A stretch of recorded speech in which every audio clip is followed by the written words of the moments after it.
तर मुख्यमंत्री देवेंद्र फडणवीस यांनी कर्जमाफी संदर्भात मोठी घोषणा केली आहे। या घोषणेनुसार राज्यातील 40 लाख शेतकऱ्यांना कोणत्याही अटी शर्तींशिवाय कर्जमाफीचा थेट फायदा मिळणार आहे।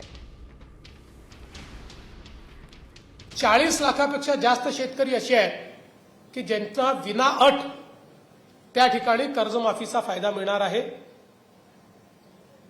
आता आम्ही कर्जमाफीच्या संदर्भात एक सब कमिटी तयार केली आहे। मी आणि दोन्ही उपमुख्यमंत्री आणि काही मंत्री त्याच्यामध्ये आहेत। ही कर्जमाफी जशी पुढे जाईल तशी त्यातल्या अडचणी लक्षात येतील, त्या अडचणी सोडवण्याची जी काही जबाबदारी आहे ती या कमिटीला देण्यात आलेली आहे। त्यावेळी आम्ही ती सोडवू, पण कुठल्याही निवडणुका समोर नसताना या ठिकाणी ही कर्जमाफी आम्ही केलेली आहे, हे महत्वाचं आहे।